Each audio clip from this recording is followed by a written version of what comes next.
agree. I mean, trading, honestly, in California, guess who's going to win? Oh, in California, Harris. Yeah. Yeah. So yeah, that was part of what I was thinking, but I didn't want to put that judo out there. yeah. I mean, the But trade-off, the last poll I saw, it was like 60%. I mean, it's not even. Let me look real quick. So nationally, are you laughing at my glasses? How dare you? Let's see. Nationally, it's neck and neck. It's less than a percentage point apart. Really? But then there's a lot of good news. It looks like Arizona, Trump is ahead, 1.7%. Georgia, Trump's ahead by about 1%. South Carolina, Trump's ahead. Virginia, Harris is ahead pretty significantly. What about Pennsylvania? Let's look. Pennsylvania, Trump's ahead by 0.5%. Really? Can you believe that? North Carolina, he's ahead by 1%. But we're looking. I want to look at California real quick. Florida, he's ahead, 51-44. He's going to take California or Florida. Texas is tighter than people think. Texas is 51-46%. It's very purple. It's pretty purple. People think that. Okay, guess what? What does Harris have in California? I'm gonna guess 2%. No. How many Harris in California? Well, I was saying 2 above. The Delta? Yeah. Well, 2%? It's way more than that. One more guess. Guess on the Delta. What's the percentage difference in California between Harris and All right. I'm gonna go 10. Trump? 24.7%. Really? She leads 59% to 34%. So in the big, you got the hubs. You got San Francisco, San Diego, LA. Like I knew, but I was just hoping there might be strong numbers in the outliers and the more isolated parts of the state. Well, the thing to learn from that is, that's why Trump is. Well, that's why he lost the popular vote by so much. He really wouldn't have lost the popular vote if you remove California, or at least would have been a lot closer. California is where all that, because it's all the same electoral votes, but then it's such an overwhelmingly big state. But I didn't realize it was that. I didn't realize she was getting 60%. So when you're walking around California and you're thinking to yourself, gosh, it feels like 6 out of every 10 people is a weirdo here. Well, now you have statistical proof. And if you only see 5, guess who number 6 is? Now you have statistical proof. Okay. What do we want to do next? Is Sam on? He's not on, is he? Okay, so let's do the interview. Okay, so this is super interesting. A couple weeks ago, there was a Trump rally in Riverside County, and a guy got arrested. He was from out of state, and he got arrested he had guns, and he was on his way going into the rally. And he was arrested by the Riverside County Sheriff's Department, who were working at least the outer perimeter and some of the inner perimeter of the event. And it was weird, or interesting at least. A lot of the sheriff, who's Chad Bianco, Sheriff Chad Bianco, who is I think he's my favorite elected official. Right. I mean, the guy is wonderful. And on Second Amendment, he is unapologetic, no nonsense Second Amendment. And he was getting criticized for arresting a guy with loaded guns, unregistered loaded guns in his car from out of state on his way to a Trump rally after 2 assassination attempts. And I thought, okay, you know what? I get it. It's California. If you're not familiar with Riverside, if you're not familiar with Chad Bianco and you're looking from the outside in, you're probably thinking, well, it's just another anti-gun politician, et cetera, et cetera. So I'll tell you what. Let's keep that. Let's have Sam hold. So I wanted to clear the air. Do we know what state he was coming from? Nevada. Okay. Well, there's a lot of kind of weirdness about this guy. Right. I can be honest, like uniqueness. I don't want to judge him, but there was a lot of uniqueness. He had well, I'm gonna have you listen to the interview. I wanted to bring the sheriff on and talk about it. I don't think that the criticism was exactly justified, but I also understand where it's coming from. You know, if you don't know the situation, I could see how you would attack him. So I wanted to just get him on there, clear the air, get this figured out. So we recorded an interview, and we're going to go ahead and give that a start. Go ahead. This is with Sheriff Riverside County, Chad Bianco. Specifically, if someone is, not familiar with Riverside County, the county where you're a sheriff, if somebody is from outside of California looking in and they know California's reputation and they know California's horrible gun laws that we fight against every day, and they see a sheriff arresting a gun owner, and that's the context at which they're looking at this incident. They wouldn't know that you're somebody who stood up for Second Amendment rights. You're someone who, and correct me if I'm wrong, you're someone who thinks, hey, it is a better world if sane, trained, law-abiding gun owners, or sane, trained, law-abiding people are able to own and carry guns for self-defense. That's your viewpoint. 100%. Yeah, and you were one of the first elected officials, one of the only elected officials in California to come out in support of Trump very early. You endorsed him and support his campaign. Completely. Since I've been the sheriff, I'm one of relatively only a few, certainly one of the regulars that are in Sacramento standing up for our Second Amendment rights. I can probably tell you that if I walk into a room with either our governor or our attorney general, you will not find another person in that room that they hate worse or more than me. I routinely, to their face, call them out on their BS, call them out on the lies that they tell Californians, the horrible laws that they want to pass or that they are passing, and it's been constant for 5 years. So truly, I really do believe I'm 100% for the Second Amendment. But then along the same lines, and especially I'm only talking about what the big elephant in the room that we're here for, about all of the truthfully, I'm going to say all of the idiots on social media that really aren't from here, they don't know anything about here, but yet they want to be experts, and then just start blasting, and then everything goes viral, and you got more clicks because you said something that was really good, and then we get to a place where it's just not reality anymore. And so for our reality here, we have gun laws, and we enforce those gun laws, and some of those in this case, and I said this, and this is never going to be repeated by the media, but I said in a different scenario, that same deputy might have told that guy to get lost, but we weren't in a same scenario. We were in a specific situation of a president coming to a rally and this guy trying to get guns into it. And regardless of what somebody in Texas, after two attempts at an assassination, right, including one where the gun owner was walking around with a gun, and law enforcement didn't do anything. Right. It was heavily criticized. So I want to go back to just even getting this. So when they said he was coming here, we had a week's notice. And so for me, it was like, oh my God, this is awesome. This is great. I mean, he's coming to our county, and because I'm responsible for security, chances are I'm probably going to get to meet him, get to see him. He's coming to Riverside County, the only place in California, and he chose this. This is awesome. And then in the next breath, it's holy crap, he's coming to Riverside County, and we have to make sure this goes off without a hitch, and that he actually gets to leave. And so you look at everything that has happened, and this is even. I mean, it was really there are a lot of things to say wrong about Butler. There are a lot of things to say wrong about the Secret Service. There's a lot of things to say wrong about local law enforcement back then, armchair quarterbacking. But one of the most common was, how does a guy get a gun into a presidential rally and nobody does anything? And then that's really what they got beat up for. The absolute most is a person with a gun and a president and Secret Service and protection. What a failure you are, law enforcement. You guys suck. And then so we get to mine.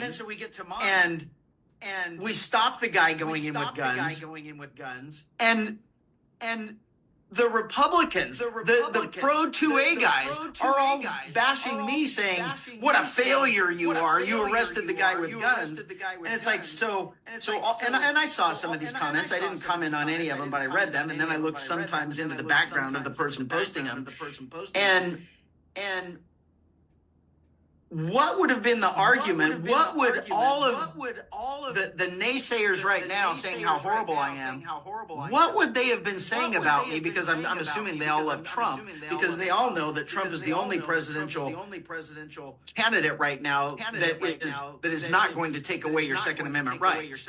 And so had I let a couple thousand people in with guns into this event and someone killed him, then what were you going to say about me? It certainly wasn't going to be, well, he's a pro 2A guy, so he gets a pass. Well, let's give it a little more context, too. Can you shed some light on... I've heard and read, and I don't know what's accurate, that he had a fake ID and a fake license. Yeah, so I will tell you everything that the deputy saw and the deputy heard and the deputy making that arrest. So this goes back to the event was not a very secure event. It was basically in a field in a farming community with views for miles from any direction, particularly from the south, which a person with if you're good enough with a high caliber rifle, you could have been a mile away and you could have at least laid out some shots and we would have never known you were there. So it wasn't ideal. We had two perimeters at this event.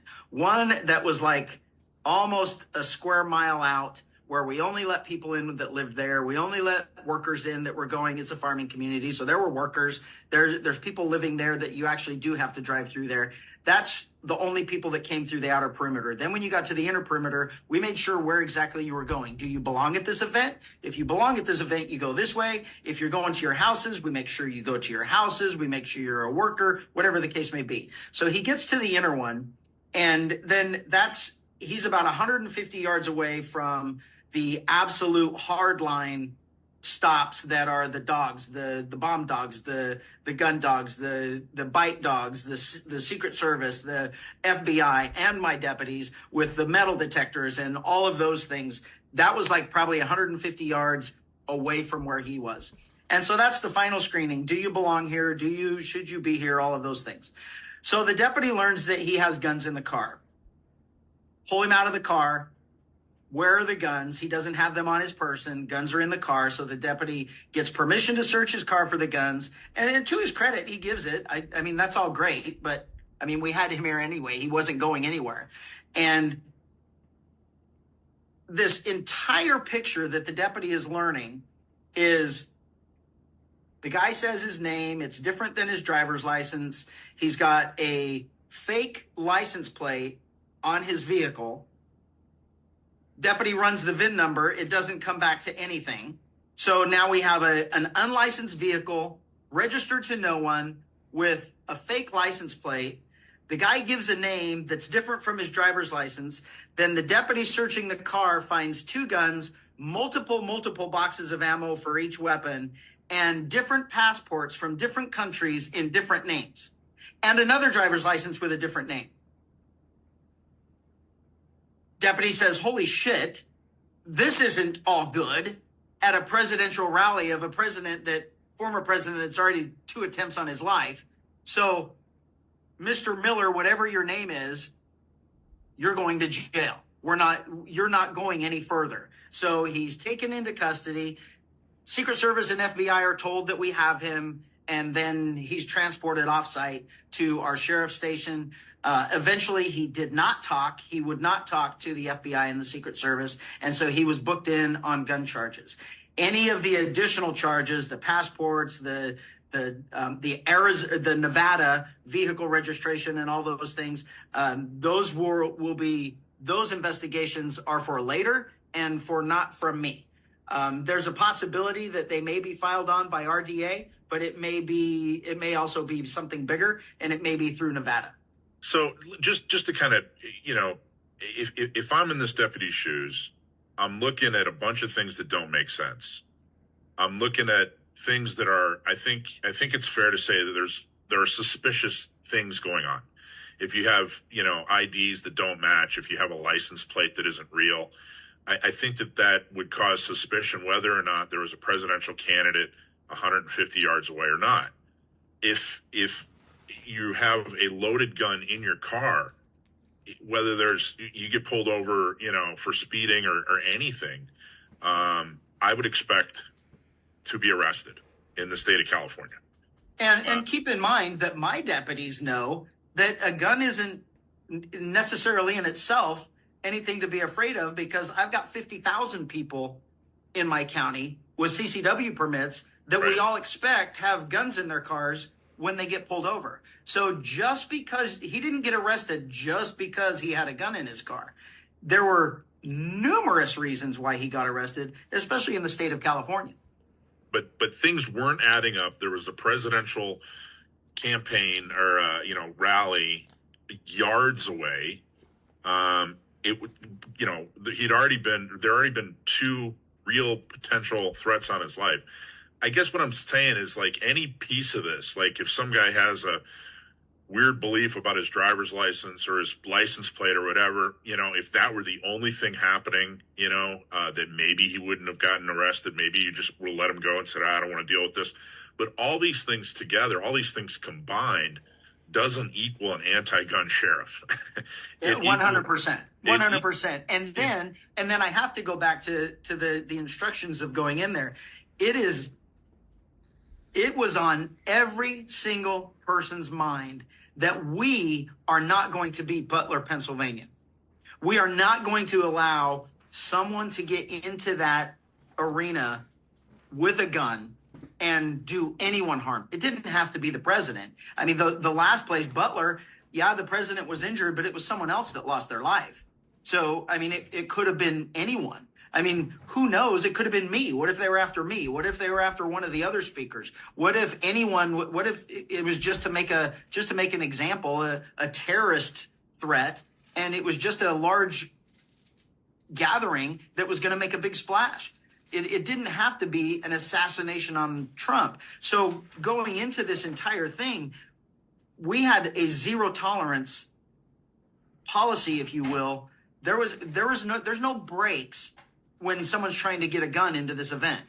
It's not, oh my gosh, I didn't know it. And it wasn't an 80-year-old woman that said, oh my God, I have a CCW and I completely forgot. And I don't want it, whatever the case may be. As this comes out, it's more and more fishy than ever. But to say that this is a Second Amendment thing, it quite honestly is absolutely ridiculous. And it was unbelievably frustrating to me in the very beginning that I was getting more criticism for being anti-2A and arresting someone on gun charges than anything else. And it's like, this is so damn bizarre now. It isn't even funny. It is, but I think that's why I wanted to have this conversation. Is I think a lot of people look at California, they look at, they don't know you, they don't know your history and what your beliefs are. I probably have a better understanding. A lot of, people in Riverside have a much better understanding of who you are and what you believe. That's why I really wanted to shed some light on this. And I mean, if there is no Trump in town, if there is no presidential candidate in town, you're as pro 2A as I can't think of another sheriff in California that's more pro 2A. I can't think of another sheriff that, supports gun owners, or I can't think of another politician that supports gun owners more in the state of California, where it's extremely difficult to support gun owners. So I really wanted to show that side of you and make sure that people understood better context. What else would you like to clarify? What else would you like to say about the situation? The press conference that we had the next day was because this was getting completely out of hand with, the assassination attempt. That was all social media. And it was all a group of social media that now that my guys, that's all their job is to monitor social media concerning law enforcement. And then we try and get ahead of things as it happens. And it was social media that started the whole, first it started, was this the third attempt? Then it turned into, they just dropped the was this, and all of a sudden it's a third attempt because that's more appealing to all these influencers that just want more clicks. And then it turns into poor victim because he's just being victimized by these California gun laws and these anti-2A sheriffs and everything else on people that have no idea what they're even talking about or who they're talking about. And so that's why we had the press conference to begin with. So the problem a lot of times with law enforcement that we're trying to overcome from the last 20 years is there was a time when law enforcement, you just don't give comments. You comment on nothing. And that's all the context and all the information I wanted to get out there. I wanted to make sure that people had a better idea of what was seen by the deputy, what happened with the incident, but also who you are and your relationship and views on the Second Amendment. So I think you covered everything, and I truly appreciate the job that you do. Very good. Thank you. I want to add something just because we're on a bunch of gun owners things. For the last week, people that are pro 2A, I think my haters are typically the left. I have Democrats that like me, but certainly not the far left, progressive, take away your constitutional rights and destroy America left. Those are my haters. Those are typically where I get the hate from. And this one came from within, almost like the left was sitting back, jumping up and down, saying, let them destroy their 2A loving, gun toting MAGA sheriff. And they did, or they at least attempted to. Luckily it didn't really take too much of a stronghold in California, although I did see several posts on social media from you guys and other local groups, people commenting on CRPA's posts and just different things about me and those types of things. And what I really want to emphasize is rather than us trying to destroy each other all the time, and I'm more 2A than you are, and you're not 2A enough, and all of this garbage. The truth of where we are right now in elections, and all of us fighting amongst each other, and now we're not fighting against the people that are trying to truly take away our Second Amendment rights because we're fighting amongst each other, or we're attacking people that we really probably shouldn't be attacking. If in California, the registered gun owners voted in 2020, we would still have President Trump as our president. Let that sink in to all of these, and for all of your faithful, the gun owner faithful, whether it's Inland Empire or whether it's San Diego, it's not necessarily those, but you have a lot of people on the peripheral that still comment, that may not be truly members, that are just in there commenting, and they want to give their 2 cents while they're sitting behind their keyboard and with their flower profile, so nobody knows who they really are. And the reality of gun owners in California is none of us are registered to vote, and none of us vote. So popular vote, Trump only lost by 2 million votes in 2020, and he lost in California by 3 million. So he really won the popular vote in the rest of the country, but California's 3 million deficit lost him the popular vote. And then of course it goes to, we're always blue. We voted for Biden by the state anyway, so they got all our electoral votes.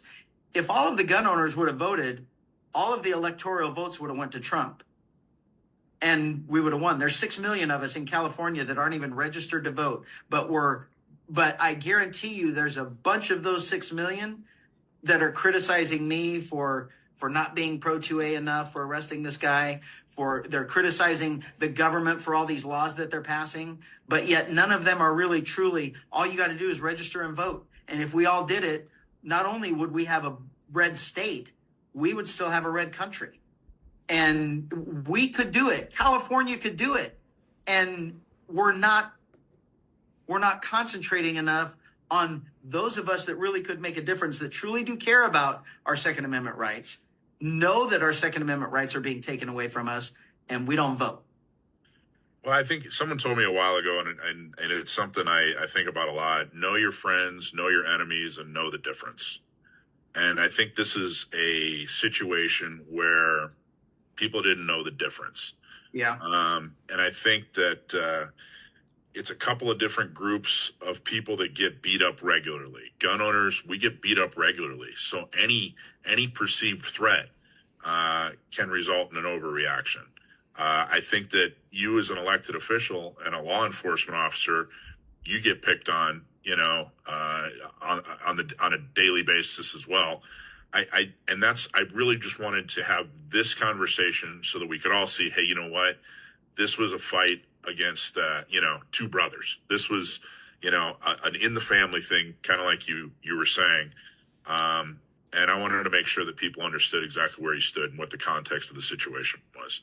A lot of things happened. They were very, very strange. He legitimately broke some laws, whether he knew what the laws were in California or not, whether those laws are constitutional or not. Some laws were broken. It was a weird situation.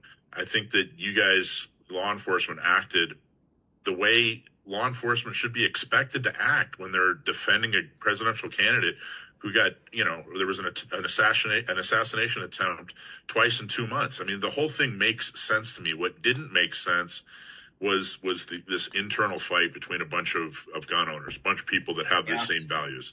So that's why I wanted to have this. I really, truly appreciate you taking the time, Sheriff. Thank you for all that you do. And thanks for taking the time. Well, absolutely. I mean, we've known each other for a long time, and I know the value of what you guys are doing and trying to spread the word, and particularly here in the IE San Diego and everything else. So it's certainly something that I wouldn't say no to anyway, but particularly in this situation, never do that. So I appreciate you reaching out, and appreciate you having me on. Thanks, Sheriff. Yeah, it's it can get weird here behind enemy lines. So thank you, sir. Appreciate it, Sheriff. You bet. Have a good one.